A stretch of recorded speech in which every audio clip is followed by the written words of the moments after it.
Right, grade 12s, we can move on to grade 12 graph theory. So this now begins the new stuff.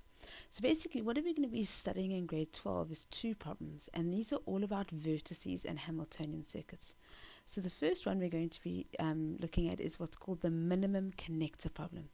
So this finds a tree in a graph that connects all the vertices of the graph.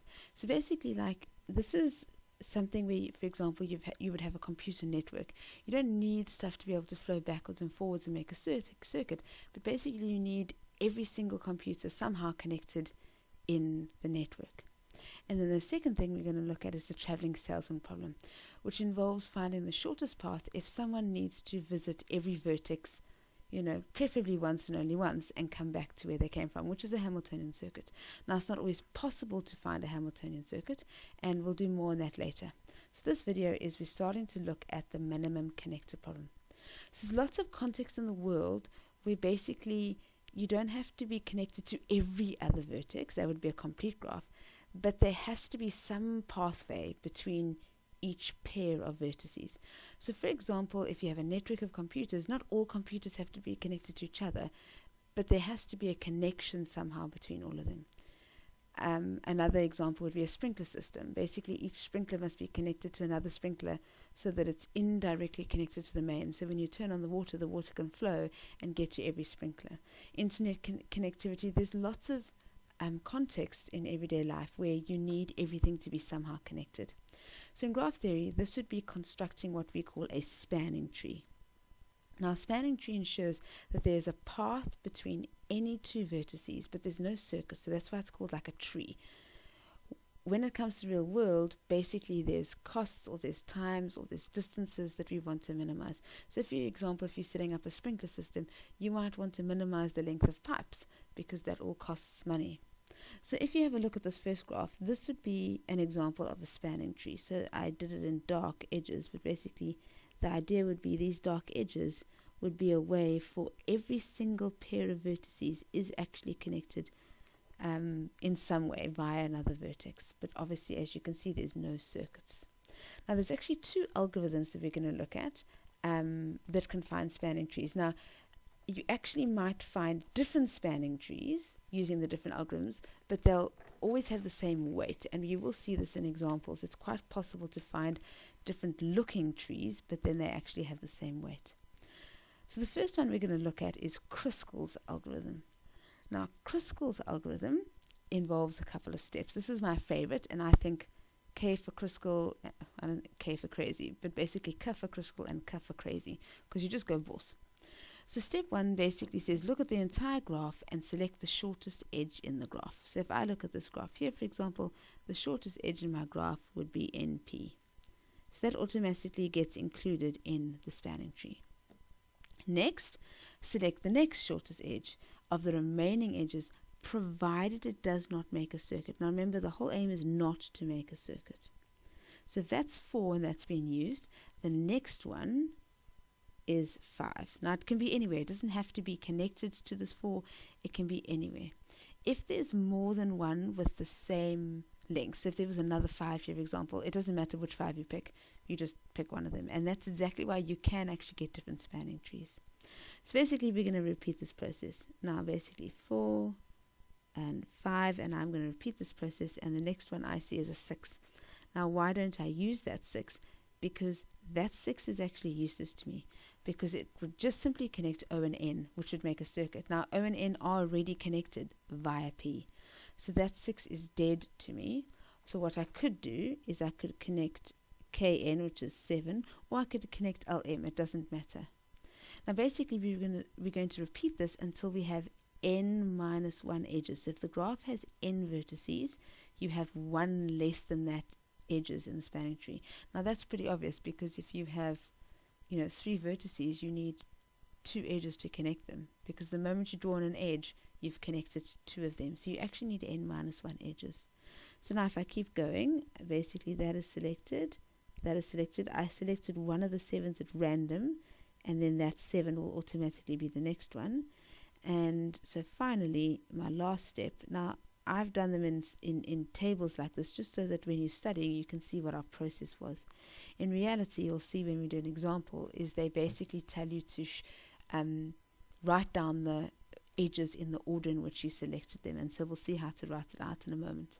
And the last thing I need to select now is this 8, because I need to connect the two separate kind of parts of my tree. Now notice I have 1, 2, 3, 4, 5 edges, which means I probably have 6 vertices. I hope that's right. 1, 2, 3, 4, 5, 6. Yep, that makes complete sense. So let's just look at a quick example. So this is why I call Crystal crazy. Could you just go wild anywhere on the graph? You just go wild. So it says use Crystal's algorithm to determine a minimum spanning tree in each of the graphs. Write down the order in which you select the edges as well as the minimum weight. So basically you look at the graph and you say, right, who's the shortest? And the shortest edge here is BD. So if this is me in an exam, I would write BD is the first one. Then as long as I don't make any circuits, I can pick the next shortest. Now my next shortest for me would be D to F, because that's 4. So D to F. However, I could have done B to C first, because that's also 4. So I'm just going to write here any order. Okay, now the next one would be one of these 5s. So there's only one 5, there's AB. Now that means I've got 1, 2, 3, 4 edges so far, and I've got 6 vertices, so I only actually need one more. And the only one I'm not connected to is E. So now my next shortest edge would be a 6, and it would be this one, which I can use because it would make no circuits. So my last connection is AE. So what's the minimum length of the spanning tree? Well, I just added those up and I got 22. So if this was a cost or a distance, doesn't really matter, but the minimum length is 22. Right, let's try another one. Question B. First of all, the shortest one would be GI. So my order of selection would be GI. My next one would be 2, which is JL. Now then I have a number of 3s. I have HJ and I have NO, both of which are needed and would not make a circuit. So NO and HJ, although notice that order doesn't matter.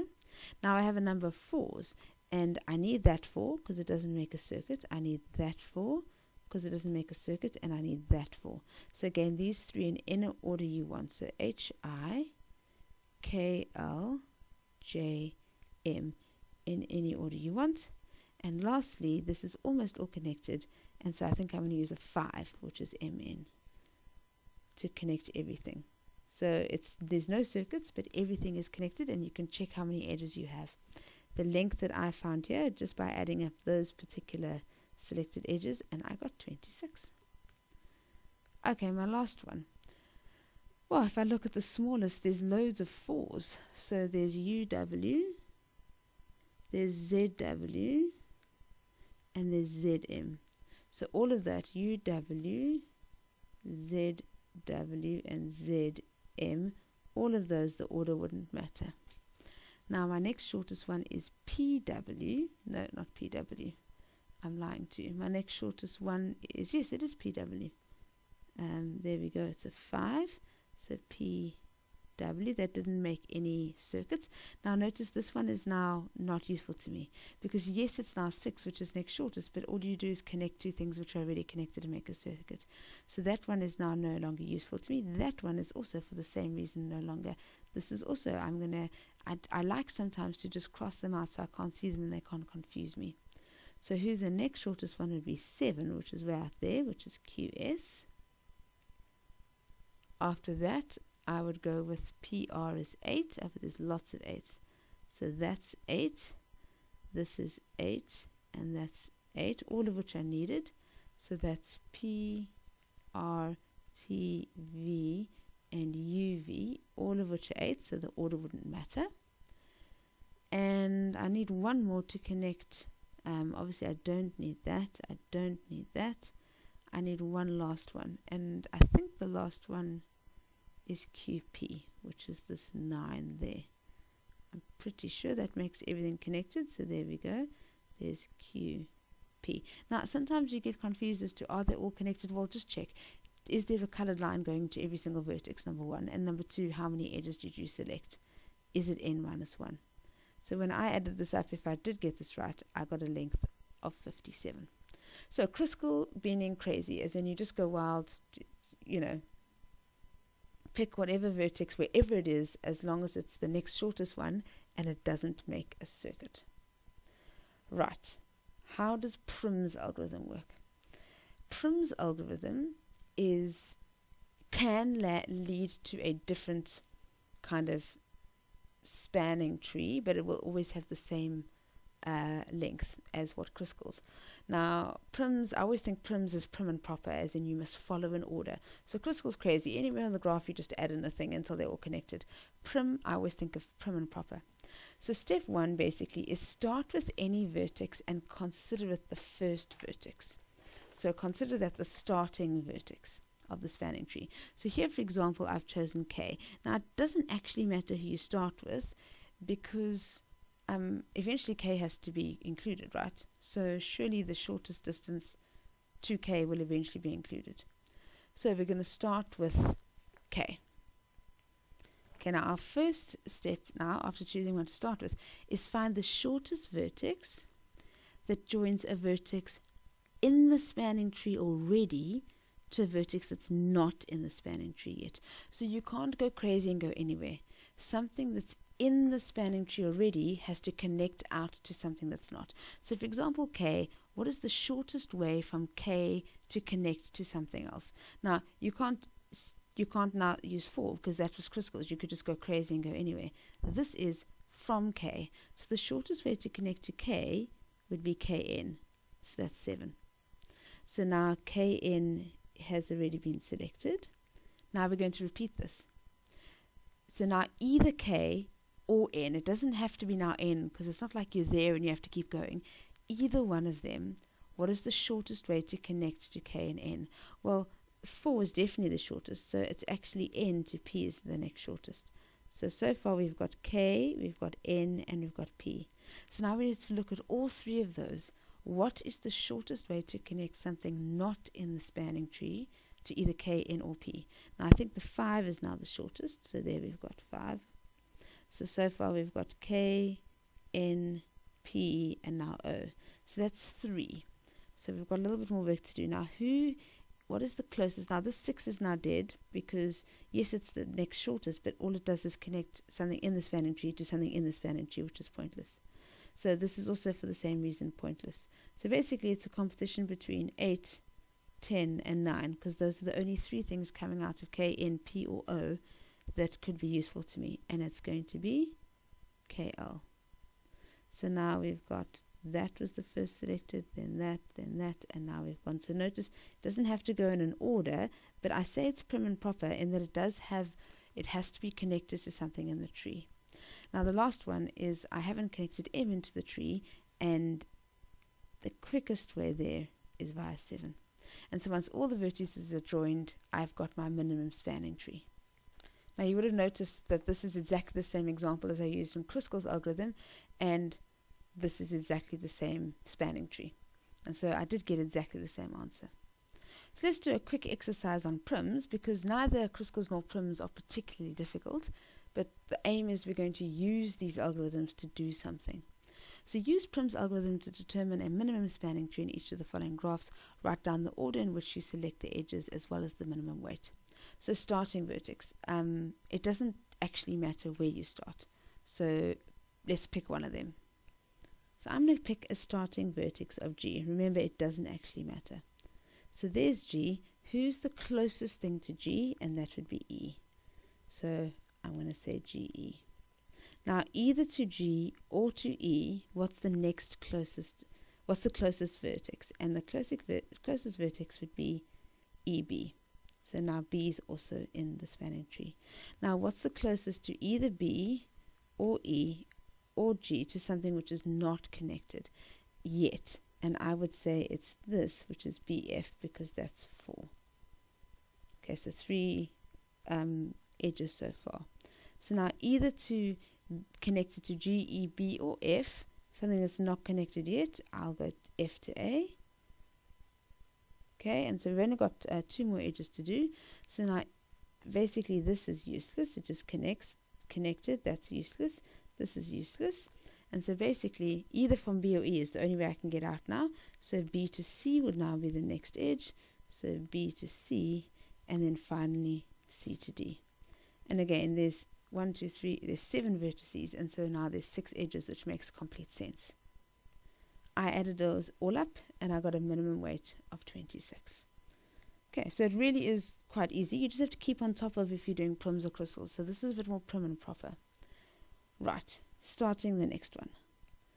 I'm randomly going to choose J as a starting point. Remember, it really doesn't matter, so J. Now, I'm afraid there was a typo in the booklets because this 6 and this 8 weren't included, so I've gone and included them, so please do add them in. Let me erase that. Right, let's see, order the vertex, order the edges. First of all, I would do JM. Now, those two are connected. Now, definitely the next closest would be to I, so that would be MI. Now, the next closest to any of those 3 would actually be O, so OI. That's that. I think I should continue going, so OH. Now L's not involved, and that's 3, which is really good, so HL. And then HN would be 2, so that's very short. And finally K is not connected, and so I would go with NK. Now if you add those all up, you should get a minimum weight of 29. So that one just happened to like kind of flow in an order. It really doesn't have to. Okay, last one. Starting vertex, let's be random. Let's choose J. Right, if we chose J, what's the closest vertex to J? I would say JA. So JA would be my first vertex. Right, next closest to J or to A would be AB. Right, something closest to J, A, or B. As far as I can see, it would be B to C. Now, what I like to do now is say is that's not useful to me. Right, so now I've got a 4 here. I've got a 4 there. Those are closest to C. I've got a 6 here for B, but that's not useful to right now. I've got a 5. I've got 7s and 6s and 8s. So I definitely think the 4s are the most useful. Doesn't matter which 4 you choose. And so you can either choose this 4, but then the moment I've chosen that 4, I'm also going to choose that 4. So it doesn't matter whether you go CI and CG. I don't